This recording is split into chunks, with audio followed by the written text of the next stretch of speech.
आचार्यपर्यन्तां वन्दे गुरुपरम्पराम्। ॐ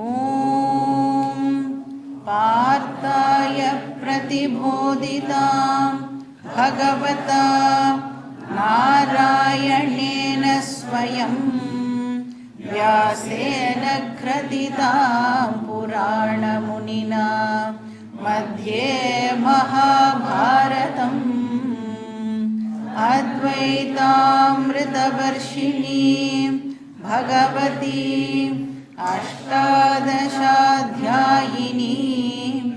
अम्ब त्वामनुसन्ददामि भगवद्गीते भवद्वेषिणी। वसुदेवसुतं देवं कंसचाणूरमर्दनं देवकी परमानन्दं कृष्णं वन्दे जगद्गुरुं। मूकं करोति वाचालं पङ्गुं लङ्घयते गिरिं यत्कृपातमहं वन्दे परमानन्दमाधवम्। ॐ सहना भवतु सहनौ भुनक्तु सह वीर्यं करवावहै तेजस्विनावधीतमस्तु मा विद्विषावहै। ॐ शान्ति शान्ति शान्तिः। हरिः ॐ श्री गुरुभ्यो नमः। हरिः ॐ। श्लोका नंबर 12। इष्टान् बोहान् हि वो देवाः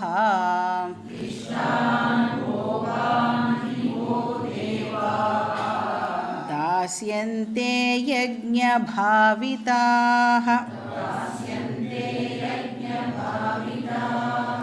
तैर्दत्तानप्रदायैभ्यः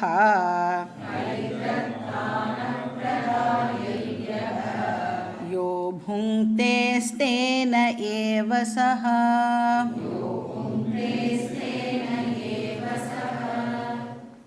ஸோ கர்மயோகத்தையே நாம் வந்து டிஃப்ரெண்ட் ஆங்கிள்ஸ்லேருந்து இப்போது பார்த்துட்டு இருக்கோம். முதல்ல கிருஷ்ணர் வந்து கர்மயோகத்தை ஆக்ஞாவாக பண்ணு அப்படின்னு சொல்கிறார். இப்போ கர்மயோகம் அப்படின்னு சொன்னால் it is a way of life, அதனால் நீ அதை பண்ணித்தான் ஆகணும் அப்படின்னு கமாண்ட்மெண்ட்டாக ஒரு ஆங்கிளில் ப்ரெசென்ட் பண்ணுறார். பண்ணலை அப்படின்னா உனக்கு பாப்பம் ஏற்படும் அப்படின்னு கொஞ்சம் பயமுறுத்துகிற மாதிரி சொன்னார். So Ajna angle. ரெண்டாவது கர்மயோகத்தை ஆக்ஞாவாக பார்க்காம யக்ஞாவாக பாரு. அப்போது கிருஷ்ணர் வந்து நம்மக்கிட்ட வந்து ஒரு சஜஷன் மாதிரி கொடுக்குறார் அப்படின்னு சொல்லலாம். ஒரு ரிக்வெஸ்ட்டாக கன்சிடர் பண்ணேன் அப்படிங்கிற மாதிரி பகவான் வந்து நம்மக்கிட்ட கேட்குறார். ஸோ ஒரு ஹார்மோனியஸ் லைஃப்பை லீடு பண்ணு அப்படின்னு பகவான் நம்மக்கிட்ட ரிக்வெஸ்ட் பண்ணுறார். இப்போ இந்த பியூட்டிஃபுல் சிருஷ்டியை உனக்கு நான் கொடுத்துருக்கேனே, அதுக்கு பிரதிபலனா உன்கிட்டேருந்து எனக்கு வேறு ஒன்றுமே வேண்டாம், நீ எனக்கு எதுவுமே தர வேண்டாம், ஆனால் நான் உனக்கு கொடுத்துருக்கேன்ல அதை வந்து நீ பத்திரமா பார்த்துக்கோயேன், அந்த மெயின்டெனன்ஸுக்கு ஹெல்ப் பண்ணு அப்படின்னு சொல்கிறார். அதனோட ஹார்மனியை கெடுக்காமல் இருக்கிறதுக்கு முயற்சி பண்ணு, இதுதான் நான் உங்ககிட்ட கேட்குறது அப்படின்னு சொல்கிறார். ஸோ அதை தான் நாம் என்ன சொல்கிறோம், இயற்கையோடு இசைந்த வாழ்வு அப்படின்னு சொல்கிறோம். அப்படி நாம் வந்து நேச்சரோடு ஒன்றி ஒரு வாழ்க்கையை வாழ்ந்தோம் அப்படின்னு சொன்னால் அந்த மாதிரி வாழறது பூஜை மாதிரி அப்படின்னு கிருஷ்ணர் நம்மளுக்கு எடுத்து சொல்கிறார். ஸோ அதனால் கர்மயோகம் அப்படிங்கிறது ஈஸ்வர யக்ஞா, ஈஸ்வர வழிபாடு. இப்போ நெக்ஸ்ட்டு வந்து கர்மயோகத்தை பகவான் வந்து ஒரு ஆன்மீக சாதனாவாகவும் ப்ரெசென்ட் பண்ணுறார். இந்த சாதனாவாக நீ வந்து யூஸ் பண்ணிக்கோ, மீன்ஸாக நீ வந்து யூஸ் பண்ணிக்கோ அப்படின்னு சொல்கிறார். அப்போ ஆக்ஞாவும் இல்லை யக்ஞாவும் இல்லை, ஆனால் சாதனா அப்படின்னா என்ன அர்த்தம், அது பண்ணுறது மூலமாக நமக்கு மென்டல் பியூரிட்டி வந்து கிடைக்க போகிறது. அதை தான் அடுத்த ஸ்லோகத்தில் சொல்கிறார். அடுத்த ஸ்லோகம் படிக்கலாம். ஸ்லோகா நம்பர் 13. यज्ञशिष्टाशिनः सन्तः मुच्यन्ते सर्वकिल्बिषैः भुञ्जते ते त्वघं पापाः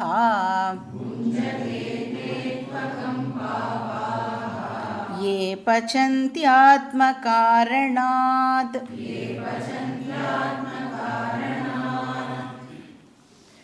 யஜ்ஞசிஷ்டாசின சந்தஹா முச்சியந்தே சர்வ கில்பிஷைஹி அப்படின்னு சொல்கிறார். இப்போ இந்த கர்மயோகத்தை நீ உன்னுடைய ஓன் பெனிஃபிட்டுக்காக ப்ராக்டிஸ் பண்ணலாம். அதாவது நீ ஒரு சாதனாவாக அதை எடுத்துட்டு ப்ராக்டிஸ் பண்ணின அப்படின்னு சொன்னால் உனக்கு என்ன கிடைக்கிறது, என்ன பெனிஃபிட்டு?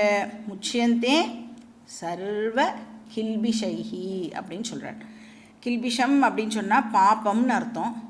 முச்சியந்தே சர்வ கில்பிஷைஹி, எல்லா பாப்பமும் உன்னை விட்டு போயிடுறது. இப்போ யஜ்ஞசிஷ்டம் அப்படின்னு சொன்னோன்னா யஜ்ஞத்திலேருந்து வர பிரசாதம்னு அர்த்தம். அதாவது எனி பூஜா எனிதிங் நம்ம பண்ணால் அதில் நம்மளுக்கு ஒரு பிரசாதம் கிடைக்கும் இல்லையா, அதுக்கு பேர் தான் யஜ்ஞ சிஷ்டம் அப்படின்னு பேர். அஷினஹா அப்படின்னா அந்த பிரசாதத்தை எடுத்துக்கிறவர் அப்படின்னு அர்த்தம், அதை ரிசீவ் பண்ணுறவர். அஷினஹான லிட்ரலாக சாப்பிட்றதுன்னு அர்த்தம். இப்போ பிரசாதத்தை ஜென்ரலாக சாப்பிட்றது தானே நம்ம கனெக்ட் பண்ணுவோம் இல்லையா. இங்கே என்ன சொல்கிறாருன்னா, நீ பண்ணுற எந்த ஒரு வேலையுடைய ரிசல்ட்டையும் நீ பிரசாதமாக எடுத்துட்ட அப்படின்னு சொன்னால், இப்போ சாதம் தான் வடிக்கிறோம், ஆனால் அதை நெய்வேத்தியம் பண்ணிட்டா அந்த சாதம் என்ன ஆகிடுறது, பிரசாதமாக ஆகிடுறது இல்லை. அந்த மாதிரி எந்த ஆக்ஷன் பண்ணினாலும் அதை பகவானுக்கு அர்ப்பணம் பண்ணிட்டே அப்படின்னு சொன்னால் அதுலேருந்து வர ரிசல்ட் ஆப்வியஸாக என்னவாக இருக்கும், பிரசாதமாக தான் இருக்கும். ஸோ நீ பிரசாதமாக அதை ரிசீவ் பண்ணினே அப்படின்னு சொன்னால் அந்த பர்சனுக்கு முச்சியந்தே சர்வ கில்பிஷைஹி, எல்லா பாப்பமும் போயிடுறது. முச்சியந்தேனா ரிமூவ் ஆகிடுறது, நீங்கிடுறது அப்படின்னு அர்த்தம். இப்போ வேதாந்தா கான்டெக்ஸ்டில் பாப்பம் அப்படின்னு சொன்னால், இப்போ நாம் ஏதோ ஒரு கஷ்டம் நமக்கு வந்தால் அதை பாப்பம் அப்படின்னு சொல்கிறோம் இல்லையா. வேதாந்தம் எதை பாப்பம்னு கன்சிடர் பண்ணுறது அப்படின்னா, ஸ்கிரிப்சுரல் ஸ்டடிக்கு எதெல்லாம் ஆப்ஸ்டக்கிளாக இருக்கோ அது எல்லாம் பாப்பம் அப்படின்னு வேதாந்தம் நமக்கு ஒரு புது டைமென்ஷனை காமிக்கிறது. இப்போ ஃபார் எக்ஸாம்பிள் கிளாஸுக்கு வரோம், கேம்புக்கெலாம் வரோன்னு வச்சுக்கோங்களேன். இப்போ கொஞ்சம் பேரால் வர முடியல, வரேன்னு சொல்லிவிட்டு அவளால் வர முடியலை. ஏன் வர முடியலன்னா, யாருக்கும் உடம்பு சரியில்லை, இவாளுக்கு உடம்பு சரியில்லை, இல்லை அவளுக்கு உடம்பு சரியில்லை, எனக்கே உடம்பு சரியில்லை, என்னால் வர முடியல அப்படிலாம் சொல்கிறோம்ல. இப்போ அதெல்லாம் என்னது அப்படின்னா, இந்த விஷயத்தை தெரிஞ்சுக்க விடாமல் நமக்கு இருக்கிற தடைகள் இல்லையா, அந்த தடைகளை தான் வேதாந்தம் பாப்பம் அப்படின்னு சொல்கிறது. அந்த மாதிரி ஆப்ஸ்டக்கிள்ஸு பாப்பம் அப்படின்னு சொல்கிறது. இப்போ இதே எனக்கு ஒரு ஃபங்க்ஷனுக்கு போனோம், அதனால் என்னால் கிளாஸ்க்கு வர முடியல. ஒரு கல்யாணத்துக்கு போகணும், ரொம்ப ரொம்ப இம்பார்ட்டண்ட், என்னால் வர முடியல அப்படின்னு சொன்னால் நாம் என்ன நினைக்கிறோம், கல்யாணத்துக்கு போனால் ஜாலி அப்படின்னு நினைக்கிறோம் இல்லை. கல்யாணத்துக்கு போனால் ஒரு சுகமான எக்ஸ்பீரியன்ஸ் நமக்கு கிடைக்கும், எல்லா சொந்தக்காராலெல்லாம் பார்ப்போம், நல்லா பேசுவோம், நல்ல குட் ஃபுட்டு கிடைக்கும், அதெல்லாம் சுகம்னு நினைக்கிறோம்ல. சாஸ்திரம் சொல்கிறது, ஏ முட்டாளே, அது உனக்கு பாப்பம். இங்கே ஒரு விஷயத்துக்கு உன்னை கூப்பிடும் பொழுது இது இல்லாமல் நீ அங்கே போறியே, அது சுகம்னு நினச்சிட்டு போறியே, அது ஆக்சுவலாக உனக்கு புண்ணியம் கிடையாது, பாப்பம் அப்படின்னு சொல்கிறது. அப்போ கர்மயோகம் ப்ராக்டிஸ் பண்ணுறவனுக்கு என்ன ஆகிறது, எல்லா பாப்பமும் அவனை விட்டு நீங்கிடுறது. அப்படின்னா என்ன, எதுக்கு இப்போ கர்மயோகமே நாம் ப்ராக்டிஸ் பண்ணணும், யோக்கியதாவை அடையிறதுக்கு தானே கர்மயோகமே ஆக்சுவலாக ப்ராக்டிஸ் பண்ணணும்.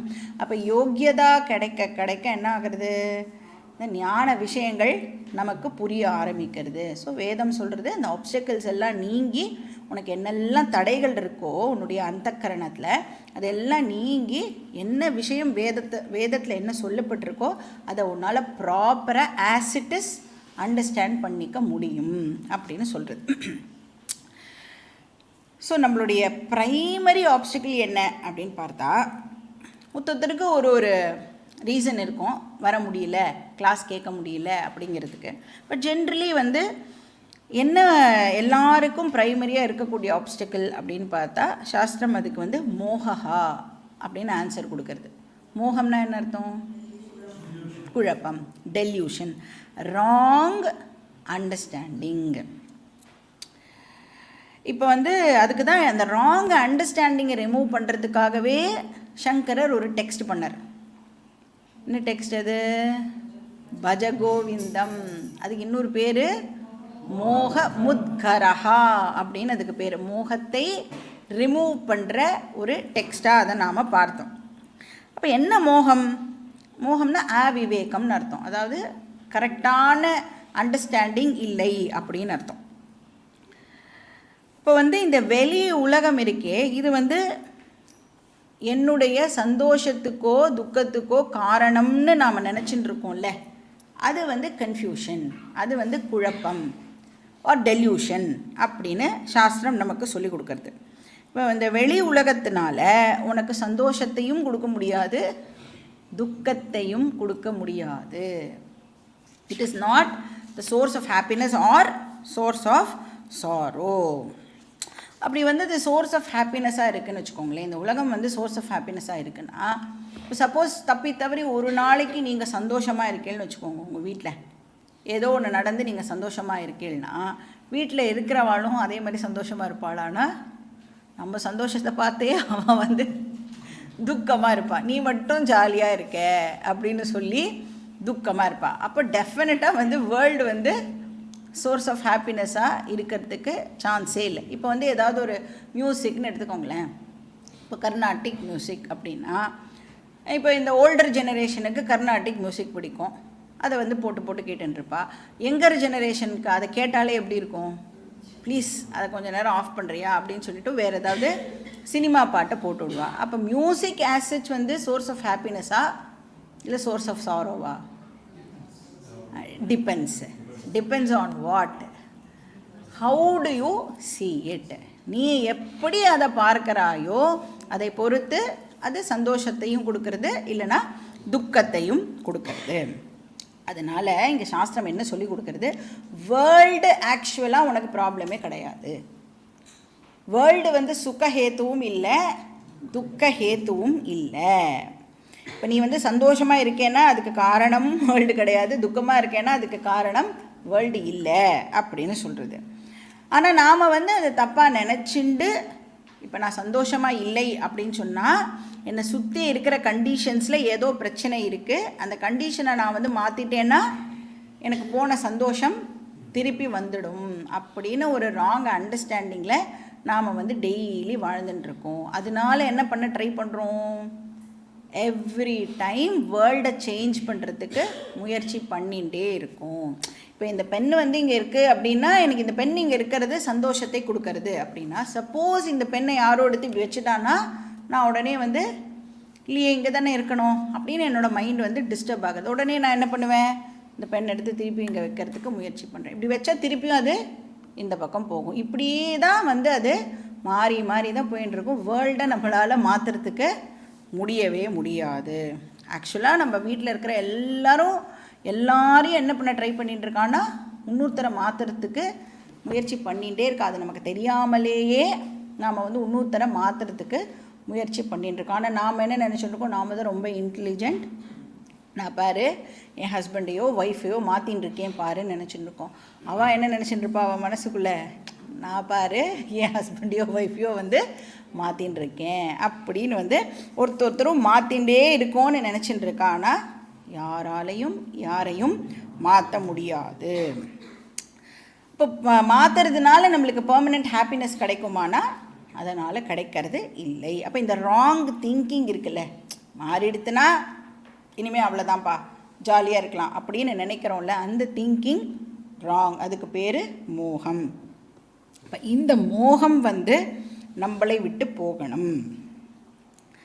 அப்போது எப்படி இந்த மோகம் என்னை விட்டு போகும் அப்படின்னா, நான் வந்து இந்த வேர்ல்டுலேருந்து சுகமோ துக்கமோ வருதுன்னு நினச்சிட்டு இருக்கேனே, அந்த ராங் அண்டர்ஸ்டாண்டிங்கை இப்போ நான் கரெக்ட் பண்ணிக்கணும். அப்போ எது எனக்கு சுகத்தையோ துக்கத்தையோ கொடுக்கறது? நான் வேர்ல்டை பார்க்குற விதம்தான் எனக்கு சுகத்தையோ துக்கத்தையோ கொடுக்கறது. அப்போ என்னுடைய ஆட்டிடியூடை சேஞ்ச் பண்ணிட்டாலே ஒழிய என்னால் வந்து இந்த கன்ஃபியூஷன்லேருந்து வெளியில் வர முடியாது. இப்போ பார்க்குற விதம் மாறணும் அப்படின்னு சொன்னால் நான் என்ன பண்ணணும்? இப்போது பார்க்குற விதத்தை நான் மாற்றிக்கணும் அப்படின்னு சொன்னால் எதை நான் பார்க்கிறேனோ அதை பற்றின முழுமையான அண்டர்ஸ்டாண்டிங் இருந்தால்தான் என்னால் நான் அதை பார்க்குற விதத்தை மாற்றிக்க முடியும் இல்லையா?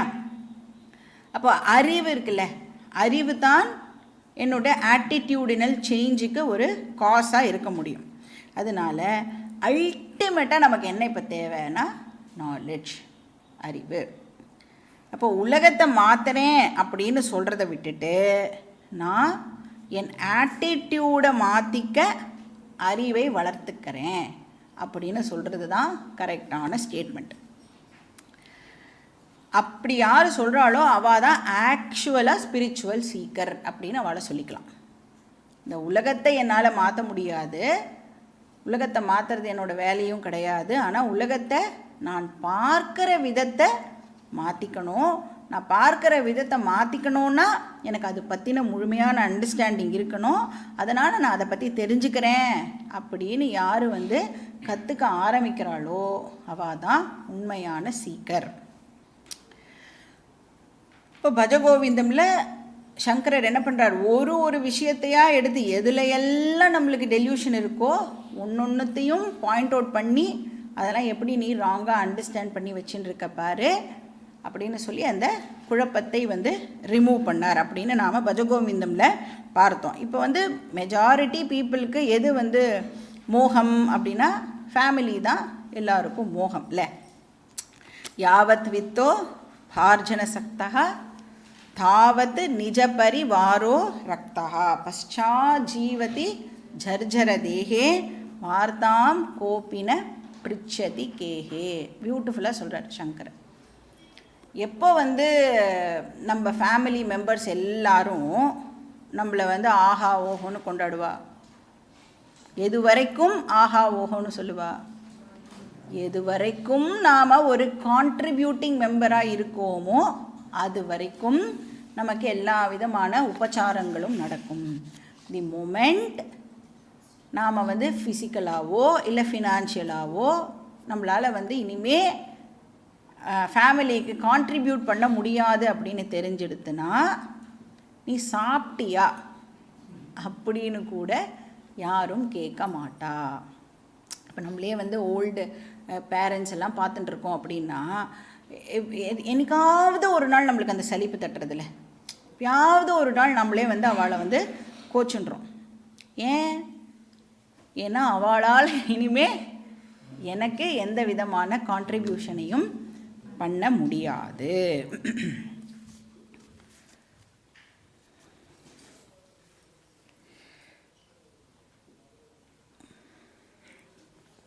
ஸோ இங்கே என்ன சொல்கிறார்? யஜ்ஞ சிஷ்டாஷின சந்தகா. அப்போ ஒரு கர்மயோகினால் டெல்யூஷன்லேருந்து வெளியில் வர முடியும் அப்படின்னு சொல்கிறார். அப்போ கர்மயோகம் ப்ராக்டிஸ் பண்ணுறது மூலமாக நமக்கு இந்த குழப்பங்கள் எல்லாம் நீங்கும் அப்படின்னு இங்கே கிருஷ்ணர் சொல்கிறார். புஞ்சதே தே துவகம் பாபாஹா. இது வந்து அதர் சைடு. யார் வந்து கர்மயோகத்தை ஃபாலோவே பண்ணலையோ அவள் என்ன பண்ணிட்டு இருக்காளாம்? ஆக்சுவலாக அவளை வந்து ரொம்ப திட்டுறார் இந்த இடத்துல கிருஷ்ணர். யார் வந்து கர்மயோகி இல்லையோ அவள் என்ன பண்ணுறா அப்படின்னா வேர்ல்டுலேருந்து நிறைய எடுத்துக்கிறா, ஆனால் வேர்ல்டுக்கு தன்கிட்டேருந்து எதையும் கான்ட்ரிபியூட் பண்ணுறது இல்லை. அதாவது கொடுக்கறத விட எடுத்துக்கிறது ரொம்ப ஜாஸ்தியாக இருக்குது. அதனால் அவள்லாம் என்ன பண்ணுறாளாம்? புஞ்சதே தே துவகம் பாபாஹா. அப்படின்னா என்ன அர்த்தம்? அவள் ஆக்சுவலாக வந்து பாப்பத்தை சம்பாதிக்கிறார்கள் அப்படின்னு சொல்கிறார். ஏன்னா ஆத்மகாரணாத் பச்சந்தி. பச்சுனா டு குக்குன்னு அர்த்தம், அதாவது குக் பண்ணுற இது. சும்மா அது ஒரு ஆக்ஷனை எக்ஸாம்பிளுக்காக கிருஷ்ணர் இங்கே சொல்லியிருக்கார். அந்த குக்கிங் அப்படிங்கிற ஆக்ஷனை நாம் எல்லாத்துக்கும் வந்து எக்ஸ்டெண்ட் பண்ணி போட்டுக்கணும். இப்போ யார் ஒருத்தன் தனக்கு மட்டுமே சமைச்சுக்கிறானோ, பாக்கி பேரெல்லாம் கன்சிடர் பண்ணாமல் தனக்கு மட்டும் அப்படின்னு யார் ஒருத்தர் வாழறானோ அவன் ஆக்சுவலாக என்ன பண்ணுறான் அப்படின்னா பாபத்தை சம்பாதிச்சு கொள்கிறான். புஞ்சதே தே துவகம் பாபாஹா. ஏன்னா வந்து இந்த சமைக்கிறது அப்படிங்கிற ஆக்ஷனை நாம் எடுத்துட்டா கூட இப்போ நம்ம ஷேர் பண்ணி தானே சாப்பிடணும். ஏன்னா மனுஷ யஜ்ஞம் அப்படின்னு பஞ்சமகா யஜ்ஞத்தில் ஒரு யஜ்ஞம் இருக்கே. அப்போ ஆக்சுவலாக சாஸ்திரம் என்ன சொல்கிறது, நம்மளோட ட்ரெடிஷனில் நாம் சாப்பிட்றதுக்கு முன்னாடி நம்ம ஃபேமிலி இல்லாத வேறு யாருக்காவது ஒருத்தருக்கு சாப்பாடு போட்டுட்டு தான் நாம் சாப்பிடணும். அதனால தான் அந்த காலத்துலலாம் சொல்லுவாள்ல, யாராவது இருக்காளா பாரு, யாராவது இருக்காளா பாரு அப்படின்னு சொல்லி சாப்பிடுவாள். ராத்திரி வந்து பாத்திரம்லாம் தேய்க்கிறதுக்கு முன்னாடி அந்த திண்ணையில் யாராவது வந்து இருக்காளா அப்படின்னு பார்த்துட்டு தான் நம்ம எல்லா வேலையும் வந்து ஃபினிஷ் பண்ணுவாள் இல்லையா. இப்போ யாருக்காவது ஒருத்தருக்கு நாம் சாதம் போட்டுட்டு தான் நாம் வந்து சாப்பிடணும் அப்படின்னு சாஸ்திரம் வந்து சொல்கிறது. இன்றைக்கி நம்ம எங்கே தேடிட்டு போகிறது, யாராவது நம்ம வீட்டுக்கு வருவாளா அப்படின்னு. ஃபேமிலியே வந்து டிஸ்இன்டிகிரேட்டடாக இருக்குது. அதாவது எது joint family, husband and wife சேர்ந்து இருந்தால் ஜாயிண்ட் ஃபேமிலி அப்படின்னு சொல்கிறா இப்போது இந்த காலகட்டத்தில். முன்னாடியில் ஜாயிண்ட் ஃபேமிலி அப்படின்னா 15-20 பேர் இருப்பா இல்லையா, பெரியப்பா சித்தப்பா எல்லோரும் இருப்பா, அத்தையெல்லாம் பக்கத்தில் இருப்பா, வந்துன்னு போயின்னு இருப்பா. அந்த மாதிரி இருந்தது போக ஹஸ்பண்டும் ஒய்ஃபும் சேர்ந்துருக்கேளா இங்கே இருக்கிறதுக்கு பேர் தான் ஜாயிண்ட் ஃபேமிலி அப்படின்னு சொல்கிறா. இப்போ இந்த காலகட்டத்தில் எங்கே போய் யாருக்காவது சாப்பாடு போட்டுவிட்டு ஹஸ்பண்டுக்கு சாப்பாடு போடுறதே பெரிய விஷயமா இருக்குது, இல்லை ஒய்ஃபுக்கு சாப்பாடு போடுறதே பெரிய விஷயமா இருக்கும்போது இது இல்லாமல் வேறு யார் நான் 3வது மனுஷால் ஐஷண்டு வந்து அவளுக்கு சாதம் போட்டுட்டு அதுக்கப்புறம் நான் எப்படி சாப்பிட்றது அப்படின்னா அதுக்கு தான் வந்து மகா பெரியவா பியூட்டிஃபுல்லாக ஒரு திட்டம் ஒன்று, பிடி அரிசி திட்டம் அப்படின்னு பியூட்டிஃபுல்லாக ஒன்று சொன்னான். இப்போ நீ எல்லாரையும் தேடின்லாம் போயின்னு இருக்க முடியாது. அதனால் நீ என்ன பண்ண, சாதம் வைக்கிறதுக்கு முன்னாடி ஜஸ்ட் ஒரு கைப்பிடி அரிசியை டெய்லி ஒரு தனியாக வந்து ஸ்டோர் பண்ணிகிட்டே வா. அதுக்கப்புறம் வந்து ஒரு மாதத்துக்கு ஒரு வாட்டியோ இல்லை 6 மாதத்துக்கு ஒரு வாட்டியோ எங்கேயாவது வந்து இந்த ஹோமுக்கோ இல்லை எங்கே அன்னதானம்லாம் பண்ணுறாலோ அந்த மாதிரி இடத்துக்கு அதை கொண்டு போய் கொடுத்துடு அப்படின்னு. எல்லாத்துக்குமே ஒரு என்ன சொல்கிறது, இப்போ இருக்கிற காலகட்டத்துக்கு ஏற்ற மாதிரி மாற்றிலாம் பண்ணிக்கலாம். ஆனால் ஆட்டிடியூட் அதே மாதிரி இருக்கணும். ஆக்ஷனை நாம் காலத்துக்கு தகுந்த மாதிரி மாற்றி பண்ணிக்கலாம். ஆனால் அந்த ஸ்பிரிட் இருக்குல்ல அதை வந்து மிஸ் பண்ணிடக்கூடாது. சில பேர் வந்து அது பண்ணணுங்கிறதுக்காக இப்படியே இருந்தால் தான் அதெல்லாம் பண்ணணும்னு ஸ்ட்ரிக்டாக ஆக்ஷனை வந்து பிடிச்சிட்டு இருப்பா. எதுக்காக பண்ணுறோம் அப்படிங்கிற விஷயத்தை மறந்துட்டு இப்படி தான் பண்ணணும்னு பிடிச்சிட்டு இருப்பா. ஆனால் இப்படி தான் பண்ணணுன்னா இந்த காலத்தில் முடியாதுங்கிற பொழுது நமக்கு எப்படி வசதிப்படுறதோ மாற்றிக்கலாம். ஆனால் ஸ்பிரிட்டை மிஸ் பண்ணக்கூடாது. ஆட்டிடியூட் அது ரொம்ப ரொம்ப இம்பார்ட்டண்ட். ஸோ ஏ ஆத்ம காரணாத் பச்சந்தி துவகம் பாபம் புஞ்சதே. யார் வந்து அடுத்த வாளுக்கு கொடுக்காம தானே சாப்பிட்றாளோ அவள் ஆக்சுவலி சாப்பாடு சாப்பிட்றதுக்கு பதிலாக பாபத்தை சாப்பிட்றா அப்படின்னு கிருஷ்ணர் இங்கே ரொம்ப ரொம்ப ஸ்ட்ராங் வேர்ட்ஸை வந்து யூஸ் பண்ணுறார். நம்ம வந்து சாம்பார் சாதம், ரசம் சாதம், மோர் சாதம் சாப்பிட்றோம்ல, ஆக்சுவலாக நீ யாருக்கும் கொடுக்காம நீ மட்டும் வச்சுட்டு சாப்பிட்டா டிஃப்ரெண்ட் டைப்ஸ் ஆஃப் பாபத்தை நீ வந்து சாப்பிட்றேன்னு அர்த்தம். வேறு ரூபத்தில் அதை சாப்பிட்ற அப்படின்னு இங்கே சொல்கிறார். அகம் அப்படின்னா பாப்பம் அப்படின்னு அர்த்தம். அதனால தான் ஒரு இடத்துல கிருஷ்ணர் வந்து அர்ஜுனனை அனக அப்படின்னு கூப்பிடுவார், பாப்பமற்றவனே அப்படின்னு ஒரு இடத்துல சொல்கிறார்.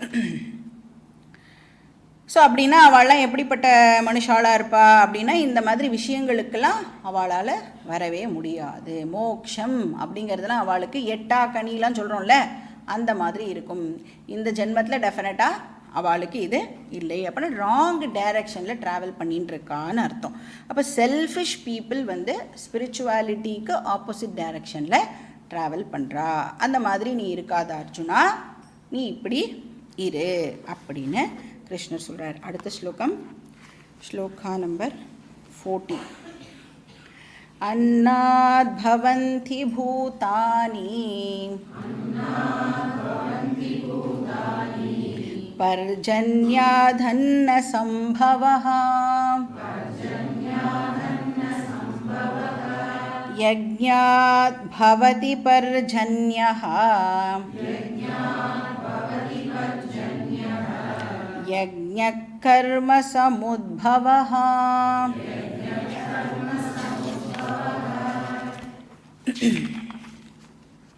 இப்போ வந்து போன ஸ்லோகத்தில் கர்மயோகம் அப்படிங்கிறது பாபத்தை ரிமூவ் பண்ணுறதுக்கு ஒரு சாதனாவாக யூஸ் ஆகிறது அப்படின்னு பார்த்தோம். அதாவது பியூரிஃபையர் அப்படின்னு சொல்கிறார்.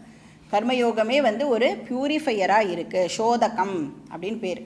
பியூரிஃபை பண்ணுறதுக்கு பேர் சோதகம், பவித்ரம். அப்போ கர்மயோகாவை வந்து ஆக்ஞாவாக சொன்னார், யஜ்ஞாவாக சொன்னார், அதுக்கப்புறம் சோதகமாகவும் இப்போ பார்த்தோம். இப்போ இன்னொரு ஆங்கிள்லேருந்து அதை நம்மளுக்கு எக்ஸ்பிளைன் பண்ணுறேன். அப்போது ஒரே ஒரு கர்மயோகம் தான், ஆனால் எவ்வளோ ஒரு ப்ரொஃபவுண்டு விஷயமாக இருக்கிறதுனால டிஃப்ரெண்ட் ஆங்கிள்ஸில் நம்மளுக்கு டிஃப்ரெண்ட் விஷயங்கள் கிடைக்கிறது. ஸோ அவ்வளோ ஆங்கிள்ஸ்லேருந்து அதை அனலைஸ் பண்ண முடியறது. இப்போ 14th ஸ்லோகா அண்ட் 15th ஸ்லோகாவில் வந்து கர்மயோகத்தை இப்போது தர்ம அப்படிங்கிற ஆங்கிள்லேருந்து கிருஷ்ணர் வந்து ப்ரெசென்ட் பண்ணுறார். தர்ம அப்படின்னு சொன்னால் என்ன அர்த்தம்? வாட் இஸ் தர்ம? தர்ம அப்படிங்கிற வார்த்தையே வந்து என்ன மீன் பண்ணுறதுன்னா, தாரணாத் இது தர்மஹா அப்படின்னு சொல்லுவார். எது ஒன்று தாங்குகிறதோ அதற்கு பெயர் தர்ம. எது ஒன்று ஹார்மனியை மெயின்டைன் பண்ணுறதோ அதுக்கு பேர் தர்ம. அப்போ இந்த சிருஷ்டியுடைய ஹார்மனியை எது மெயின்டைன் பண்ணுறதோ அதுக்கு பேர் தர்ம. தர்மன்னு சொன்னாலே தாங்கிறது அப்படின்னு அர்த்தம். இப்போ இந்த சிருஷ்டி இருக்குது அப்படின்னு சொன்னால் எல்லாம் இப்போ சீராக இயங்கின்னு இருக்கு அப்படின்னு சொன்னால் தர்ம இருக்கிறதுனால தான் அது எல்லாம் இப்போது சீராக இயங்கின்னு இருக்கு. அப்போது a way of life by which I maintain the harmony of the creation. இப்போ நாம் வந்து எல்லாரும் வந்து தனி இண்டிவிஜுவல் அப்படின்னு சொல்லிட்டு என்னுடைய இஷ்டத்துக்கு நாம் வந்து சொசைட்டியில் வாழ முடியுமா? எனக்கு பிடிச்ச மாதிரி தான் நான் இருப்பேன் அப்படின்னு ஒரு சொசைட்டியில் நம்மளால் ஒருத்தரும் அவாளுக்கு பிடிச்ச மாதிரி வாழ முடியுமானா டெஃபினட்டாக வாழ முடியாது. ஏன்னா அடுத்த வாழையும் நாம் கன்சிடர் பண்ணி ஆகணும் இல்லையா? அப்போ நம்ம எல்லாருமே எப்படி இருக்கோம்னா ஏதோ ஒரு வகையில் இன்டர் கனெக்டடாக இருக்கும். ஒருத்தர் இன்னொருத்தரை ஏதோ ஒரு வகையில் டிபெண்ட் பண்ணி இருக்கிற காரணத்தினால அவளுடைய இஷ்டத்துக்கு கண்டதே காட்சி கொண்டதே கோலம் அப்படின்னு நம்மளால் டெஃபினட்டாக வாழ்க்கையை வாழ முடியாது. இப்போ கிருஷ்ணர் இங்கே என்ன சொல்கிறார்? இப்போ ஃபெலோ ஹியூமன் பீயிங்ஸே வந்து இன்டர் கனெக்டட் அப்படின்னா என்வாயர்மெண்ட்டு அதுவும் நம்மளோட இன்டர் கனெக்டட். நதி, சமுத்திரம் எல்லாமே வந்து மற்ற ஜீவராசிகள் எல்லாமே ஒன்றுத்துக்கு ஒன்று இன்டர் கனெக்டடாக இருக்குது. இப்போது மனுஷனை தவிர மற்ற ஜீவராசிகளை நீங்கள் எடுத்துனீங்க அப்படின்னா அதுக்கெல்லாம் ஒரு ப்ரோக்ராம்டு லைஃப். இப்போ அதுக்கு வந்து பகவான் வந்து ஒரு நாய் அப்படின்னு எடுத்துட்டோம், நாய் சரீரம் அந்த ஜீவாக்கு இப்போ கிடச்சிருக்கு அப்படின்னு சொன்னால் அதனால் என்ன பண்ண முடியும் அப்படின்னா பாபம் அண்ட் புண்ணியம் எக்ஸாஷன் மட்டுமே பாசிபிள். அதனால ஃப்ரெஷ்ஷாக பாப்பத்தையோ புண்ணியத்தையோ அக்வயர் பண்ணிக்க முடியாது. ஏன் அக்வயர் பண்ண முடியாது? ஒரு நாயினாலேயோ ஒரு பூனைனாலேயோ அதுக்கு என்ன இல்லை, ஃப்ரீ வில் இல்லை. இதை பண்ணலாமா வேண்டாமான்னு டிசைடெல்லாம் பண்ணி அலசி ஆராய்ஞ்சு அதனால் வந்து முடிவு பண்ணி ஒரு விஷயத்தை பண்ணுறதெல்லாம் அதுக்கு சாத்தியப்படாது. அப்படின்னா அதுக்கான ஃபிசிக்கல் ஃபேக்கல்ட்டி அதுக்கு கொடுக்கப்படலை. ஆனால் மனுஷனுக்கு அந்த ஃப்ரீ வில் அப்படிங்கிறது இருக்கிறதுனால, புத்திங்கிறது கொடுக்கப்பட்டிருக்கிறதுனால இப்போ அவன் கையில் சாய்ஸ் இருக்குது. ஹார்மனியை மெயின்டைன் பண்ணலாம், ஹார்மனியை மெயின்டைன் பண்ணாமலும் போகலாம். அதனால தான் மனுஷன்கிட்ட வந்து கிருஷ்ணன் இப்போ கெஞ்ச வேண்டியதாக இருக்குது. ப்ளீஸ் ஹார்மனியை மெயின்டைன் பண்ணுறதுக்கு டிசைடு பண்ணு, அது எப்படி மெயின்டைன் பண்ணணுங்கிறதையும் நான் உனக்கு சொல்லிக் கொடுக்குறேன்னு அந்த கர்மயோகம்ங்கிற வே ஆஃப் லைஃப்பை நம்மளுக்கு இங்கே எக்ஸ்பிளைன் பண்ணிட்டு இருக்கேன். இப்போ உனக்கு வந்து சப்போஸ் இப்போ பகவான் மேலெல்லாம் நம்பிக்கை இல்லைன்னு வச்சுக்கோயேன், இந்த பாபம் புண்ணியம் அதெல்லாம் வந்து எனக்கு நம்பிக்கை இல்லை அப்படின்னா மோட்சம் அப்படிங்கிற விஷயம் கூட அவளுக்கெலாம் வந்து ரிலவெண்ட்டாக இல்லாமல் கூட இருக்கலாம். அப்போ கூட நீ கர்மயோகம் பண்ணலாம் அர்ஜுனா அப்படின்னு சொல்கிறார். அதாவது நீ வந்து அதை ஆக்ஞாவாக பண்ண வேண்டாம். ஏன்னா ஆக்ஞான்றது யார் ஆக்ஞா கொடுக்குறா? பகவான் ஆக்ஞா கொடுக்குறா. பகவான்றவரே இருக்காரா இல்லையான்னு எனக்கு டவுட் இருக்கும் பொழுது நான் டெஃபினட்டாக அவர் சொல்கிறத கேட்கணும்னு அவசியம் கிடையாது. யஜ்ஞமாக பண்ண வேண்டாம். பகவான் இல்லைன்ற போது நான் யாரை வர்ஷிப் பண்ணுவேன்? அதுவும் பண்ண வேண்டாம். சரி, பியூரிஃபிகேஷன் பர்பஸ், எனக்கு பாப்பம்லாம் போகணும்லாம் அவசியம் இல்லை, எனக்கு பாப்பம்ன்றதை நான் எங்கே கண்ணால் பார்த்துருக்கேன்னா ஐ டோன்ட் பிலீவ் அப்படின்னு சொன்னால் அதுவும் பண்ண வேண்டாம். ஆனால் இந்த நேச்சர் அப்படின்னு சொல்கிறியே, அந்த நேச்சுரலாக எல்லாம் அப்படியே ஹார்மோனியஸாக இருக்குது அப்படின்னு நீ சயின்ஸ் லாங்குவேஜில் பேசுகிறியே, அதை மெயின்டைன் பண்ணுறதுக்காகவாவது நீ இப்போ கர்மயோகம் பண்ண. இப்போ பாக்கி எதுலேயுமே எனக்கு நம்பிக்கை இல்லை அப்படின்னு சொன்னால் கூட இந்த ஹார்மனியை சாஸ்திரம் தர்மன்னு சொல்கிறது, அந்த வார்த்தையை கூட உனக்கு பிடிக்கலன்னா நீ யூஸ் பண்ணாத, ஹார்மனி அப்படின்னு கூட வச்சுக்கோ. அந்த ஹார்மனியை மெயின்டைன் பண்ணுறதுக்காகவாவது நீ கர்மயோகம் பண்ணு. அந்த தமிழில் சொல்லணுன்னா நல் இணக்கம் அதெல்லாம் சொல்லுவோம்ல, அதை மெயின்டைன் பண்ணுறதுக்காகவாவது நீ கர்மயோகம் பண்ணு. ஏன்னா எல்லாமே இந்த உலகத்தில் இருக்கிற ஒன்றும் இன்டர் கனெக்டட். நம்ம ஒரு படத்தில் கூட பார்த்துருப்போம், ஒரு இடத்துல சுனாமி வரும்.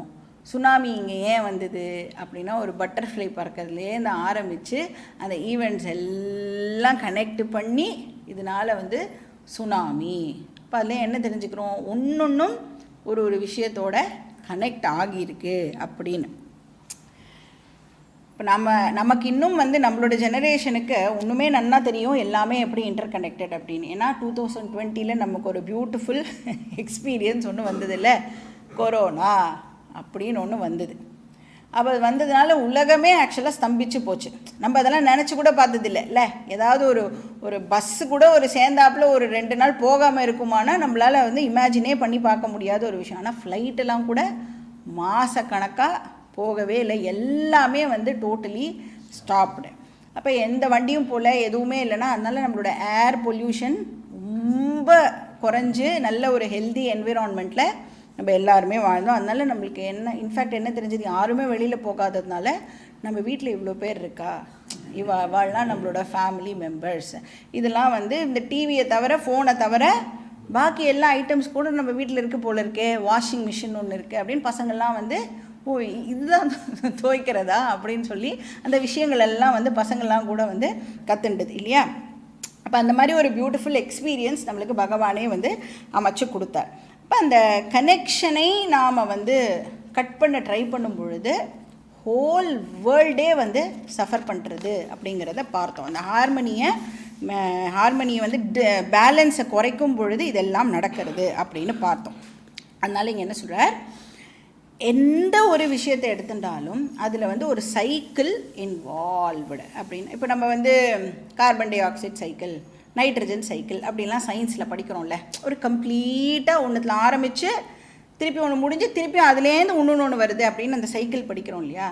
இந்த உலகத்துலேயும் அந்த மாதிரி குட்டி குட்டியாக நிறைய சைக்கிள்ஸ் போயின்னு இருக்கிறதுனால தான் என்டையர் ஹார்மனியே சஸ்டெயின் ஆகிறது அப்படிங்கிறத கிருஷ்ணர் நம்மளுக்கு ஒரு எக்ஸாம்பிள் மூலமாக சொல்கிறார். என்ன சொல்கிறார், அன்னாத் பவந்தி பூதானி. இப்போ எல்லா உயிரினங்களும் எதுலேருந்து பிறக்கிறது? பூதானின்னா லிவிங் பீயிங்ஸ்னு அர்த்தம். அன்னாத் பவந்தி பூதானி, அதுலேயே ஆன்சர் இருக்குது. எதுலேருந்து பிறக்கிறது? அன்னத்திலேருந்து பிறக்கிறது. அன்னம்னா சாப்பாடு, ஃபுட் அப்படின்னு அர்த்தம். நாட் சாதம் அலோன், ஃபுட் ஆஸ் சச். இப்போ நம்ம எல்லாரும் சர்வைவ் பண்ணுறோம் அப்படின்னா எதனால் சர்வைவ் பண்ணிகிட்டு இருக்கோம்? சாப்பாட்டுனால தான் நாம் சர்வைவ் பண்ணுறோம். ஏன்னா அன்னரசே நைவ பூத்வா அன்னரசே நைவ விருத்திம் பிராப்பிய அன்னரூப பிருத்திவ்யாம் யத் விலீயதே தது அன்னமய கோஷா அப்படி எங்கேயோ படிச்சிருக்கோமா நம்ம? தத்துவபோதா அப்படின்னு ஒரு டெக்ஸ்டில் நாம் படிச்சிருக்கோம். ஸோ அன்னாத் பவந்தி, அன்னத்திலேருந்து இந்த சரீரங்கள் எல்லாம் பிறக்கிறது, ஜீவராசிகள் பிறக்கிறது. அதுக்கப்புறம் என்ன, அந்த அன்னம் எதுலேருந்து வருது? ஸோ இதான் சைக்கிளே எக்ஸ்பிளைன் பண்ணுறாரு நம்மளுக்கு. அன்னத்திலேருந்து ஜீவராசிகள் பிறந்திருக்கா, அந்த அன்னம் எதுலேருந்து வருது? பர்ஜன்யாத் அன்ன சம்பவா. பர்ஜன்யம்னா மழை. மழைன்னு ஒன்று இருக்கிறதுனால தான் நமக்கு இப்போது சாப்பாடு அப்படின்னு ஒன்று கிடைக்கிறது. இப்போ வெறும் விதை இருந்தால் மட்டும் போகாது, ஆனால் மழை டெஃபினட்டாக வேணும். பர்ஜன்யாத் அன்ன சம்பவா. ஒரே ஒரு வருஷம் மழை இல்லைன்னா கூட என்ன ஆகும்? டெஃபினட்டாக பிரச்சனை ஆகிடும் இல்லையா? இல்லை all over the year, through out the year மழை பெஞ்சிட்டே இருந்தால் ஒரு 2 நாளைக்கே நம்மளால் வந்து தாங்க முடியல. வருஷம் ஃபுல்லாக மழை பெஞ்சா என்ன பண்ணுறது நம்ம? அதனால்தான் வந்து அந்த மழை வந்து சரியான அளவு எவ்வளோ இருக்கணுமோ அவ்வளவு இருக்கணும். ஸோ அன்னாத் பவந்தி பூதானி பர்ஜன்யாத் அன்ன சம்பவா. சரி, இப்போ இந்த மழையெல்லாம் இருக்குல்ல, இந்த மழையெல்லாம் மனுஷனால் ப்ரொடியூஸ் பண்ண முடியுமா? ஆர்டிஃபிஷியல் ரெயின்னு ஒன்று இருக்கே, இப்போ ப்ரொடியூஸ் பண்ண முடியும் தானே? இந்த ஆர்டிஃபிஷியல் ரெயின் அப்படிங்கிறதுல வந்து சில்வர் அயோடைட் கிறிஸ்டல்ஸை வந்து எடுத்துகிட்டு போய் ஒரு ஹெலிகாப்டரில் எடுத்துகிட்டு போய் ஒரு பர்டிகுலர் பிளேஸில் வந்து ஸ்ப்ரெட் பண்ணி விட்டா அந்த இடத்துல மட்டும் மழை பெய்யும். ஆனால் ஒரு டிஸ்க்ளைமர் ஸ்டார் போட்டு சொல்லியிருக்காங்க, என்ன வேணுமா? மழை மேகம் இருந்தால், மழை மேகம் இருக்கும் பொழுது அந்த சில்வர் அயோடைட் கிறிஸ்டல்ஸை நாம் கொண்டு போய் அந்த இடத்துல போட்டால் மழை பெய்யும். ஆனால் அதுக்காக நம்ம சயின்ஸை கிரிட்டிசைஸ் பண்ணலை. சயின்ஸ் ஆனால் எதுக்கு இந்த மாதிரி யோசிக்கிறான்னா, அனாவசியமாக நிறைய வேறு எங்கெங்கெல்லாமோ போய் இந்த மழை வந்து தண்ணி வந்து வேஸ்ட் ஆகிறதுக்கு பதிலாக நேராக சமுத்திரத்துக்கு போனால் வேஸ்ட்டு தானே. அது பதில் ஒரு பர்டிகுலர் இடத்துல மட்டும் நம்மளால் வந்து அந்த மழையை பெய்ய வச்சு யூஸ் பண்ண முடியுமா அப்படின்றது தான் அவள் வந்து ட்ரை பண்ணுறான். பட் என்ன இருந்தாலும் அந்த மழை மேகத்தை யார் உருவாக்குவா? அப்போ அது நேச்சுரலாக இருந்தால் தான் முடியும். அதுக்கு தான் தேவதா நமக்கு இப்போது ஹெல்ப் பண்ணி ஆகணும். இப்போ நேச்சரை வந்து நம்மளால் ரீப்ளேஸ் பண்ண முடியாது. இப்போ அந்த பர்ஜன்யா அப்படிங்கிறது வந்து ஒரு நேச்சுரல் ஃபினாமினன். மழை வந்து நேச்சுரலாக தான் வரணும். சரி, நெக்ஸ்ட் கொஸ்டின். இந்த மழை இப்போது எதனால் வருது? What is responsible for this rain அப்படின்னா அது கிருஷ்ணர் என்ன சொல்கிறார்? யஜ்ஞாத் பவதி பர்ஜன்யா. யஜ்ஞா அப்படின்னா இந்த இடத்துல வந்து அதிருஷ்டத்தை ரெஃபர் பண்ணுறது. அதிருஷ்டம்னா கண்ணுக்கு தெரியாத, இன்விசிபிள். அதிருஷ்டம் நம்மளோட அதிர்ஷ்டம் இல்லை, அதிருஷ்டம். சில நேரங்களில் இதையே தான் நாம் புண்ணியம் அப்படின்னு சொல்கிறோம். அப்போ இந்த யஜ்ஞ அப்படிங்கிற வார்த்தை வந்து புண்ணியத்தை ரெஃபர் பண்ணுறது. அதனால தான் என்ன தமிழில் கூட நம்ம வந்து ஒரு செய்யுள் படிப்போமே, நல்லார் ஒருவர் உளரே அவர் பொருட்டு எல்லோருக்கும் பெய்யும் மழை. ஒரு நல்லவன் என்ன, நல்லவன் எப்படி நல்லவனா இருக்கான்? அவன் பண்ணின புண்ணியத்தினால. அப்போ புண்ணியத்தினால மழை வந்து பெய்யுறது. என்னது, புண்ணியத்தினால மழை வருதா? நல்ல கதையாக இருக்கே அப்படின்னும் நாம் வந்து கேட்கலாம். பாப புண்ணியத்தில் நம்பிக்கை இல்லாதவா எப்படி வந்து இதை அக்செப்ட் பண்ணுவா? புண்ணியத்தினால மழை பெய்யுறதுனா. இப்போ சயின்டிஃபிக் லாங்குவேஜில் இங்கே புண்ணியம் அப்படிங்கிறத கிருஷ்ணர் சொல்ல, நீ ஹார்மனின்னு வச்சுக்கோ அப்படின்னு சொல்லிடுறார். உனக்கு புண்ணியங்கிற வார்த்தை பிடிக்கலையா, ஹார்மனின்னு வச்சுக்கோ. அப்போ எல்லாமே ஒழுங்காக பேலன்ஸ்டாக இருந்ததுன்னா நேச்சுரலாகவே அந்த நேரத்தில் மழை பெய்யணுன்னா பெய்யும் இல்லையா? அப்போ பருவங்கள் வந்து கரெக்டாக வர்றது தான் ஹார்மனியோடைய இண்டிகேஷன். அதனால தான் என்ன சொல்லுவா, அந்த காலத்துலலாம் வந்து எல்லாம் ஒழுங்காக சீராக இயங்கின்னு இருக்கா அப்படிங்கிறத தெரிஞ்சுக்கிறதுக்கு எது ஆசிட் டெஸ்ட்டாக இருந்ததுன்னா மழை தான் ஆசிட் டெஸ்ட்டாக இருந்தது.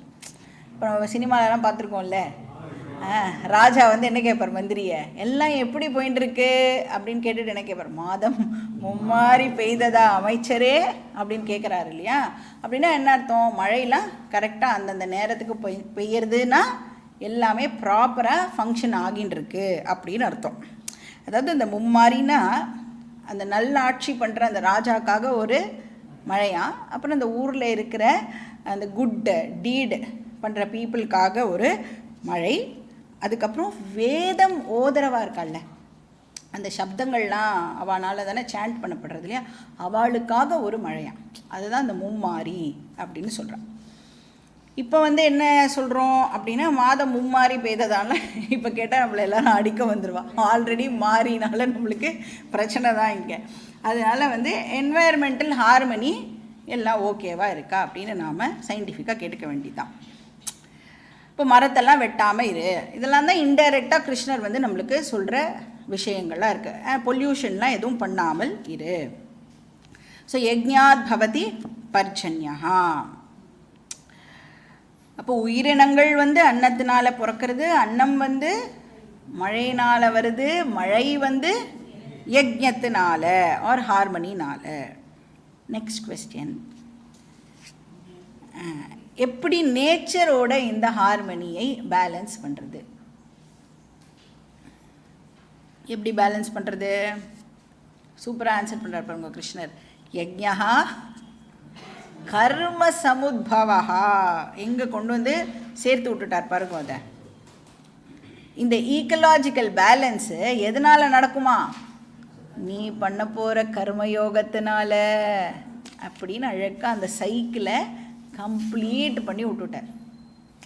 இந்த ஜீவராசிகள்லாம் இருக்கே, இந்த ஜீவராசிகள்லாம் எதுலேருந்து வந்தது? அன்னத்துலேருந்து வந்தது. அன்னம் எதுலேருந்து வந்தது? மழையிலேருந்து வந்தது. மழை எதுலேருந்து வந்தது? யஜ்ஞத்தினால வந்தது. யஜ்ஞம் எங்கேருந்து வருது? எப்படி அது தழைக்குதுன்னா நீ பண்ணுற கர்மயோகத்தினால. ஸோ யஜ்ஞா கர்ம சமுத்பவா. அந்த ஈக்கலாஜிக்கல் பேலன்ஸை மெயின்டைன் பண்ணணும்னா வேறு வழியே இல்லாமல் நீ கர்மயோகம் பண்ணியே ஆகணும். அப்படின்னா நாம் வந்து இந்த க்ரியேஷனை இப்போது ரெஸ்பெக்ட் பண்ண ஆரம்பிக்கணும். பயங்கரமாக இந்த ரெவரன்ஸோட ஒரு விஷயத்தையும் பார்க்க ஆரம்பிக்கணும். இப்போ நம்ம வந்து நேச்சுரலாக அப்படியே விட்டாலே எல்லாம் ஒழுங்காக தான் இருக்கும். இங்கே என்ன நம்மளை ரிக்வெஸ்ட் பண்ணுறாருன்னா, அந்த ஆர்டர்லினஸ்ஸை கெடுக்கிற மாதிரி நீ எந்த ஆக்டிவிட்டியும் பண்ணிடாதேன்னு சொல்கிறார்.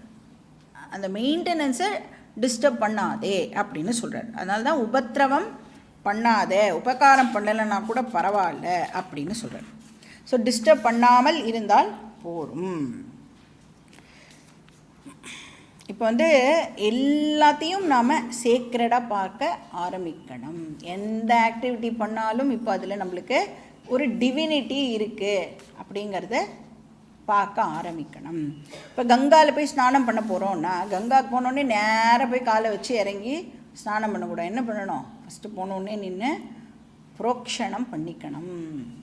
இப்போது அது வந்து என்னது? அது வந்து ஒரு டிவைன் விஷயம் அப்படிங்கிறத நாம் சொல்கிறோம் இல்லையா? அதனால் கங்கை யமுனே செய்வ அப்படின்லாம் சொல்லி தான் பண்ணணும். அதனால் மழை அப்படிங்கிறது வெரி வெரி இம்பார்ட்டண்ட் விஷயம். நமக்கு வேணால் இன்றைக்கி மழை வந்து ஒரு திட்டுற விஷயமாவோ ஒரு கேலிக்குரிய விஷயமாவோ இருக்கு. ஆனால் மழை அப்படின்னு திருவள்ளுவர் ஒரு அதிகாரமாக எழுதியிருக்கார். மழைக்குன்னே ஒரு அதிகாரத்தை வந்து அவர் வந்து கொடுத்துருக்கார். இப்போ மழை அப்படிங்கிற விஷயத்தை ரொம்ப ரொம்ப மரியாதையோடு நாம் வந்து ட்ரீட் பண்ணணும். ஸோ அப்ராப்ரியேட் டைமில் வரணும்னா அதுக்கு என்ன ரெஸ்பெக்ட் கொடுக்கணுமோ அதை கொடுக்கணும்ல. நாம் என்ன பண்ணுவோம்? மழை வந்தால் நான் வெளியில் போகும்போது மட்டும்தான் கரெக்டாக இந்த மழை வருது அப்படின்னு அதை திட்ட வேண்டியது. சரி வரலை அப்படின்னா வரவே மாட்டேங்கிறது அப்படின்னு அதை திட்ட வேண்டியது. அப்போ அது வரணும்னா அதுக்கெல்லாம் என்ன பண்ணணுமோ அதை நாம் பண்ணணும். இல்லைன்னா அட்லீஸ்ட் ப்ரேயர்ஃபுல்லாவது இருக்கணும் இல்லையா? யாருக்கும் கஷ்டம் கொடுக்காம ராத்திரியில் மட்டும் நீ வந்து பெஞ்சிட்டு காத்தாலானா நீ வந்து பெய்யாமல் இருந்தால் தான் பசங்கள்லாம் வந்து ஒழுங்காக ஸ்கூலுக்கு போகும், எல்லோரும் ஆஃபீஸ்க்கெலாம் போவா. அதனால நீ வந்து ராத்திரி மட்டும் ரொம்ப ஃப்ளட் ஆகிற மாதிரிலாம் கூட நீ பெஞ்சிடக்கூடாது. ஸ்டாம் வாட்டர் ட்ரெயின்லாம் சென்னையில் ஒழுங்காக வேலை பண்ணலை. அதுக்கு கொடுத்த காசெல்லாம் அவங்க என்ன பண்ணாங்கன்னே தெரியல. அதனால் நீ வந்து அந்த மாதிரியெல்லாம் பண்ணக்கூடாது. கரெக்டாக பார்த்து அந்த ட்ரெயின் உள்ளே எவ்வளோ தண்ணி போக முடியுமோ அவ்வளோவுக்கு நீ பெய்யணும் அப்படின்னு நம்மளால் டெஃபினட்டாக ப்ரே பண்ண முடியும் இல்லையா? அந்த மாதிரி நாம் வந்து ஒரு விஷயத்தையும் வந்து சேக்ரெடாக இப்போது பண்ணணும். ஸோ இவ்வளோ லேயர்ஸை வந்து கிருஷ்ணர் நம்மளுக்கு சொல்கிறார். அன்னத்துலேருந்து பிறக்கிறோம், அன்னம் மழையினால் வருது, மழை வந்து நேச்சுரல் ஹார்மனினால், ஹார்மனி வந்து கர்மயோகத்தினால. அப்படின்னா மனுஷனுடைய அல்டிமேட் காஸ் இப்போ என்ன ஆகிடுறது? கர்மயோகம். அதனால் கர்மயோகம் அப்படிங்கிறது இப்போது வெரி வெரி இம்பார்ட்டண்ட் விஷயமாக ஆகிடுறது. அப்போ என்னோடய லைஃபே இப்போ எதை டிபெண்ட் பண்ணி இருக்குது அப்படின்னா கர்மயோகத்தை டிபெண்ட் பண்ணி இருக்கு. சரி, கர்மயோகம் எங்கேருந்து வரணும்? யார் பண்ணுவா கர்மயோகத்தை? நான் தான். இப்போ என்கிட்டே இருந்து தான் கர்மயோகம் வரணும். நான் தான் அதை பண்ணி ஆகணும். அப்போது நான் கர்மாலேருந்து பிறக்கிறேன், கர்மா என்கிட்டே இருந்து பிறக்கிறது. So the cycle is complete. நானும் கர்மாவும் இன்டர்டிபெண்ட், நானும் கர்மாவும் இன்டர் கனெக்டட். அப்போது அதனால இந்த சொசைட்டியில் நான் இப்போ வாழணும் அப்படின்னு சொன்னால் சொசைட்டிக்கு நான் எதையாவது கான்ட்ரிபியூட் பண்ணிகிட்டே இருக்கணும். எப்போவுமே நமக்கு நம்மளோட மனசில் என்ன எண்ணம் ஓடிண்டே இருக்கணும்னா, யாரையாவது பார்த்தா இவாளுக்கு என்னால் என்ன கொடுக்க முடியும், இப்படி தான் யோசிக்கணும். இவாக்கிட்டே இருந்து நாம் என்ன ஃப்ரீயாக அடிச்சுக்கலாம் அப்படின்ற எண்ணமே இருக்கக்கூடாது. நம்ம அவளுக்கு ஃப்ரீயாக என்ன கொடுக்கலாம் அப்படின்னு யோசிச்சுட்டே இருக்கணும். யாராக இருந்தாலும் ஏதாவது ஒன்று நம்மளால் டெஃபினட்டாக அவளுக்கு கான்ட்ரிபியூட் பண்ண முடியும். இப்போ கான்ட்ரிபியூஷன்னா எப்போவுமே பணம் தான் இருக்கணும்னு அவசியம் இல்லை. There are so many ways to contribute. ஒரு சிரிப்பு கூட அவளுக்கு வந்து ஒரு பெரிய விஷயமா அந்த அதர் பர்சனால் வந்து கன்சிடர் பண்ண முடியும். அப்போது சும்மா கூட சிரிச்சுட்டு போகலாமே இல்லை. இப்போ ஆனால் நாம் எதுக்கு இப்போ சிரிப்போம், சும்மா சிரித்து வைப்போம், நாளைக்கு வந்து எதுக்காவது யூஸ் ஆகும், அப்படி அந்த வேலையை நாம் பண்ணக்கூடாது. என்ன கான்ட்ரிபியூட் பண்ணலாம் அப்படின்னு நமக்கு யோசனை இருந்துகிட்டே இருக்கணும். இப்போ கர்ம யோகம் அப்படிங்கிறது வெரி வெரி இம்பார்ட்டண்ட் விஷயமாக ஆகிடுறது. யஜ்ஞா கர்ம சமுத்பவா. ஸோ நம்ம இன்னொரு வேர்டை போட்டுக்கணும், கர்ம பூத சமுத்பவா அப்படின்னு ஒரு லைன் ஆட் பண்ணிக்கணும். அதாவது கர்மா என்கிட்டேருந்து பிறக்கிறது, லிவிங் பீயிங்ஸ்லேருந்து பிறக்கிறது. So the cycle is complete. அடுத்த ஸ்லோகா நம்பர் 15, பேஜ் நம்பர் 64-65. கர்ம பிரம்மோத்பவம் வித்தி பிரம்மாக்ஷர சமுத்பவம் தஸ்மாத் சர்வகதம் பிரம்ம நித்யம் யஜ்ஞே பிரதிஷ்டிதம்.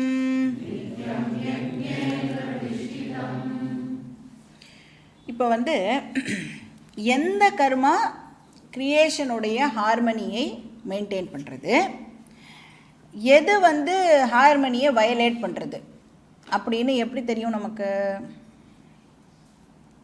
மனுஷனுக்கு இருக்கிறது ரொம்ப லிமிட்டட் புத்தி இல்லை. இந்த குட்டி புத்தியை வச்சுட்டு நான் எப்படி வந்து எது ஹார்மனியை மெயின்டைன் பண்ணுறது, எது வந்து வயலேட் பண்ணுறது அப்படின்னு எப்படி தெரிஞ்சுக்கிறது? இப்போ வந்து ஃபார் எக்ஸாம்பிள் நம்மளோட எல்லார் வீட்லேயும் வந்து ஃப்ரிட்ஜ் இருக்குது இல்லை. ஃப்ரிட்ஜை எதுக்கு எல்லோரும் வாங்கி வச்சுருக்கோம்? 1 மந்த்துக்கு வேணுங்கிறதெல்லாம் டேட் எல்லாம் போட்டு, யூஎஸ்லாம் அப்படி தான் பண்ணுறால, டேட் போட்டு ஒரு ஜிப்லாக்கில் போட்டு ஒரு நோட் ஸ்டிக்கி நோட்டாக அதை போட்டு எழுதி வச்சுருவோம். மண்டே, டியூஸ்டே, வெட்னஸ்டே அப்படின்னு ஒரு மாதம் ஃபுல்லாக வந்து அந்த மாதிரி ஸ்டோர் பண்ணி வைக்கிறதுக்கு. ஆனால் அந்த ஃப்ரிட்ஜை வந்து கண்டுபிடிக்கும் பொழுது ஒரு குட் இன்டென்ஷனோடு தான் கண்டுபிடிச்சா, ஸ்டோரேஜ் பர்பஸுக்காக. பால், தயிர்லாம் ஆக்சுவலாக அதை மட்டும்தான் ஸ்டோர் பண்ணணும். ஆனால் நம்ம நிறைய விஷயங்களே வந்து ஃப்ரிட்ஜில் ஸ்டோர் பண்ணுறோம். பட் கண்டுபிடிக்கும் பொழுது அவளுக்கு தெரியாது இதனால் பின்னாடி விளைவுகள்லாம் ஏற்பட போகிறது, கான்சிக்வன்சஸ். ஏன்னா அந்த ஃப்ரிட்ஜில் வந்து ஒரு கெமிக்கல் யூஸ் பண்ணுறால, சிஎஃப்சி, குளோரோஃப்ளூரோ கார்பன் அப்படின்னு ஒன்று யூஸ் பண்ணுறதுனால, அப்புறம் இப்போ என்ன கண்டுபிடிச்சிருக்கா, இவ்வளோ வருஷங்கள் கழித்து அந்த சிஎஃப்சி வந்து ஓசோனில் ஓட்டை போடுறது அப்படின்னு கண்டுபிடிச்சா. ஆனால் கண்டுபிடிக்கும் போது குட் இன்டென்ஷன் தான், நமக்கு தெரியாது. யூஸ் பண்ண தான் நமக்கு வந்து அதனுடைய என்னெல்லாம் ப்ராப்ளம் இருக்குது, கான்சிக்வன்சஸ் எல்லாம் நாம் வந்து அப்புறம் தான் தெரிஞ்சுக்கிறோம். இப்போது எனிதிங் ஃபஸ்ட்டு கண்டுபிடிக்கும் போது தெரியல, அப்புறம் இந்த ஹார்ம்ஃபுல் கேஸஸ் எல்லாம் வந்து இப்போ அஃபெக்ட் பண்ணுறது அப்படின்னு சொல்லி பூமியோட டெம்பரேச்சர்லாம் இன்க்ரீஸ் ஆகிறது, அதனால் அண்டார்டிகாவில் ஐஸ் உருகிறது, இதெல்லாம் அப்படி எல்லாம் ஒன்று ஒன்றும் நம்ம வந்து சொல்கிறோம். அதனால் வந்து ஃப்ளட்டிங்லாம் ஏற்படுறது, இதெல்லாம் எப்போ தெரிய வருது நம்மளுக்குன்னா, ஆஃப்டர் ஸோ மெனி இயர்ஸ் ஒன்றத்தை கண்டுபிடிச்சிட்டு அப்புறம் கொஞ்சம் வருஷம் கழித்து தான் அதனுடைய கான்சிக்வன்ஸ் தெரிய வருது இல்லை. சாஸ்திரம் சொல்கிறது, நீ மனுஷனோட மூளையை டிபெண்ட் பண்ணாதே அப்படின்னு சொல்கிறது. அப்படின்னா என்ன அர்த்தம்? நான் சொல்கிறத கேளு. வேதத்தில் ஆல்ரெடி நீ எப்படி வந்து ஹார்மோனியஸாக வாழணும் அப்படிங்கிற விஷயம் சொல்லப்பட்டிருக்கு. அதை நீ ஃபாலோ பண்ணு. ஏன்னா சாஸ்திரம் வந்து அபௌருஷேயம் அப்படின்னு பார்த்துருக்கோம். மனுஷனுடைய இன்டலெக்ட்லேருந்து வந்தது இல்லை. மனுஷனுடைய இன்டலெக்ட்லேருந்து வந்திருந்தா டெஃபினட்டாக அதுவும் லிமிட்டடாக தான் இருக்கும். ஏதாவது ஒரு விஷயத்தில் கோட்டை விட்டுருப்போம், இதை வந்து கவனிக்காமல் ஏதாவது ஒரு விட்டுருக்கலாம். ஆனால் இது பகவான்கிட்டேருந்து வந்ததுனால it is as such complete. இப்போ வேதத்தில் என்ன லைஃப் ஸ்டைல் சொல்லியிருக்கோ அதை ஃபாலோ பண்ணு. இப்போ கர்மயோகத்தை பற்றி எங்கே சொல்லியிருக்கு? வேதத்தில் தான் சொல்லியிருக்கு அப்படின்னு நாம் நேற்று கிளாஸில் கூட பார்த்தோம். 2 மந்திரம் பார்த்தோம் இல்லையா? 2 உபனிஷத்துலேருந்து மந்திரங்கள் பார்த்தோம். இப்போ கர்மயோகத்தை பற்றி நான் வேதத்தில் சொல்லியிருக்கேன். கர்ம பிரம்மோத்பவம் வித்தி.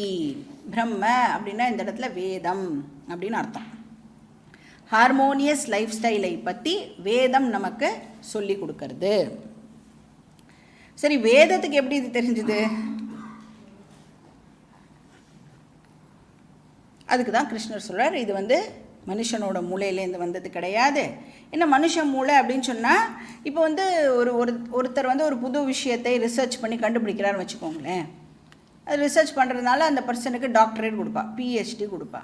இன்னொருத்தர் வருவார், நீ கண்டுபிடிச்சது தப்புன்னு எப்படி ப்ரூவ் பண்ணுறேன் பாரு அப்படின்னு சொல்லி அது தப்புன்னு ப்ரூவ் பண்ணி இன்னொரு ரிசர்ச்சை சப்மிட் பண்ணி அவரும் பிஹெச்டி வாங்குறாரு, இவருக்கும் பிஹெச்டி இருக்குது இல்லை. ஆனால் வந்து ஒருத்தர் கண்டுபிடிச்சதை இன்னொருத்தர் வந்து ரெஃப்யூட் பண்ணுறா. பட் இங்கே வந்து கிருஷ்ணர் சொல்கிறார், இந்த வேதம் வந்து அந்த மாதிரி விஷயம் கிடையாது. சயின்ஸுனால் அதை ரெஃப்யூட் பண்ணவே முடியாது அப்படின்னு சொல்கிறார். இது வந்து டைம் டெஸ்டட். வேதம் வந்து டைம் டெஸ்டட். வேதத்தினால சயின்ஸோட சேலஞ்சை கூட வித்ஸ்டாண்ட் பண்ண முடியும். இப்போ நம்ம வந்து இல்லை வேதத்தில் இந்த மாதிரி வந்து தப்பாக ஒரு லைன் இருக்குது அப்படின்னு நீங்கள் எதையாவது எடுத்துன்னு வந்து கொடுத்தேன்னா என்ன அர்த்தம் ஆகும் அதுக்கு அப்படின்னா, நீ அதை சரியாக புரிஞ்சிக்கலன்னு தான் அர்த்தமாகுமே தவிர வேதம் தப்பாக சொல்லியிருக்கு அப்படின்னு சான்ஸே இல்லை. ஏன்னா அது வந்து பகவானால் கொடுக்கப்பட்டது. ஏன்னா வந்து கன்ஃபியூஸ் ஆகிறதுக்கு சான்ஸ் இருக்குது. சில இடத்துல வந்து ஒரு விஷயத்தை வந்து ஸ்துதி பண்ணியிருக்கோம் வேதம், இன்னொரு இடத்துல அதே விஷயத்தை நிந்தா பண்ணும், கிரிட்டிசைஸ் பண்ணும். அப்போ நம்மளுக்கு என்னது இது வேதம் தப்பு தப்பாக மாற்றி மாற்றி பேசுகிறதே, கான்ட்ரடிக்ட் பண்ணுற மாதிரி இருக்கே அப்படின்னா அதுக்கு தான் என்ன சொல்கிறா, நீ வேதத்தை எடுத்து நீயே படிக்க முடியாது, ஒரு டீச்சருக்கு கீழே போய் படி. எந்த கான்டெக்ஸ்டில் அதை கிரிட்டிசைஸ் பண்ணுறது, எந்த கான்டெக்ஸ்டில் அதை வந்து புகழறது அப்படின்னு ஒரு டீச்சர் கீழே போய் படித்தாதான் உன்னால் வந்து அண்டர்ஸ்டாண்ட் பண்ணிக்க முடியும். ஸோ வேதம் சொல்கிறத கேளு. அதனால தான் என்ன சொல்கிறா, நம்பினார் கெடுவதில்லை 4 மறை தீர்ப்பு. வேதத்தில் என்ன சொல்லியிருக்கோ அதை நீ நம்பி பண்ணு, உனக்கு டெஃபினட்டாக கெடுதல் ஏற்படாது. ஸோ பிரம்மாட்சர சமுத்பவம். இப்போ வேதம் மனுஷனோட கண்டுபிடிப்பு இல்லை, அது எங்கேருந்து வந்ததா, அக்ஷரத்திலேருந்து வந்தது. அக்ஷரம் அப்படின்னு சொன்னால் பகவான். ஸோ பிரம்ம அப்படின்னா வேதம், அந்த வேதம் வந்து எங்கேருந்து வந்தது, அக்ஷர சமுத்பவம், பகவான் கிட்டேருந்து வந்தது. அப்போ நாம் வந்து ரிஷிகள் வேதத்தை கொடுத்தா அப்படின்னு சொல்கிறோமே, அது என்னது பின்ன? ரிஷிகள் தானே நம்மளுக்கு வேதத்தை கொடுத்தா அப்படின்னு படிச்சிருக்கோம். ரிஷிகள் பின்ன என்ன பண்ணி கொடுத்துருக்கா அதை அப்படின்னா, ரிசீவ் பண்ணி கொடுத்துருக்கா, அவ்வளோதான். பகவான் கொடுத்த வேதத்தை ரிஷிகள் நமக்கு ரிசீவ் பண்ணி கொடுத்துருக்கா. இப்போ நம்ம வீட்டில் டிவி இருக்குல்ல, டிவியில் வந்து பாட்டு டான்ஸ்லாம் பார்க்குறோம்ல, டிவியே ப்ரொடியூஸ் பண்ணுமா மியூசிக்கு டான்ஸ் அது எல்லாத்தையும்? இப்போ என்ன பண்ணுறது, டிவி வேறு எங்கேயோ ப்ரொடியூஸ் பண்ண விஷயத்தை நமக்கு டிரான்ஸ்மிட் பண்ணுறது, அதுதான் டிவியோட வேலை இல்லையா? அதுக்கும் வந்து கரெக்டாக அந்த ஃப்ரீக்குவென்சி அந்த இதெல்லாம் நம்ம வந்து செட் பண்ணி வச்சாதான் அந்தந்த சேனலுடைய விஷயங்களை நம்மளால் வந்து ரிசீவ் பண்ண முடியும். அந்த மாதிரி ரிஷிகள் என்ன பண்ணியிருக்கா அப்படின்னா, ஆல்ரெடி பகவான் கொடுத்துருக்கிற வேதத்தை நமக்கு ரிசீவ் பண்ணி நமக்கு புரிகிற மாதிரியான ஒரு லாங்குவேஜில் அதை வந்து ப்ரெசண்ட் பண்ணி கொடுக்குறா. அப்போ ரிஷிகளால் ரிசீவ் பண்ண முடியும்னா நம்மளாலையும் தானே ரிசீவ் பண்ண முடியணும். ஏன் நம்மளால் ரிசீவ் பண்ண முடியல? இப்போ ரேடியோனால் வந்து வீடியோ வந்து டிரான்ஸ்மிட் பண்ண முடியுமா? அதுக்குன்னு ஒரு கண்டிஷன் இருக்குல்ல. டிவினால் மட்டும்தானே ஆடியோ அண்ட் வீடியோவை டிரான்ஸ்மிட் பண்ண முடியுது. அப்போ அதுக்குன்னு ஒரு ஸ்பெசிஃபிக் கண்டிஷன் இருக்குது. அந்த மாதிரி நம்மளாலையும் வந்து இப்போ சப்தங்கள் எல்லாம் இங்கே இருக்குது, ஆகாசத்தில் இருக்குது. அந்த வேத சப்தங்கள் இப்போ ஆகாசத்தில் இருக்குது. அதை வந்து நாம் ரிசீவ் பண்ணணுன்னா நம்மளோட மைண்டை அதுக்கேற்ற மாதிரி டியூன் பண்ணணும். மைண்டை டியூன் பண்ணணுன்னா மைண்டை பியூரிஃபை பண்ணணும். அந்த ரிஷி முனிகள்லாம் எப்படி வந்து தபஸ்வியாக இருந்தாலோ அந்த மாதிரி நாமளும் இருந்தோம் அப்படின்னா நம்மளாலையும் அதை ரிசீவ் பண்ண முடியும். அப்போ இந்த சைக்கிளை பற்றி சொல்லி இங்கே கர்மயோகம் அப்படிங்கிற ஒரு விஷயம் எவ்வளோ இம்பார்ட்டண்ட் அப்படிங்கிறத கிருஷ்ணர் சொல்கிறார். பாக்கி டீட்டெயில்ஸ் நம்ம நெக்ஸ்ட் கிளாஸில் பார்க்கலாம். ஓம் பூர்ணமதః பூர்ணமிதம் பூர்ணாத் பூர்ணமுதச்யதே பூர்ணஸ்ய பூர்ணமாதாய பூர்ணமேவாவசிஷ்யதே. ஓம் சாந்தி சாந்தி சாந்தி. हरिः ओम श्री गुरुभ्यो नमः. हरिः ओम.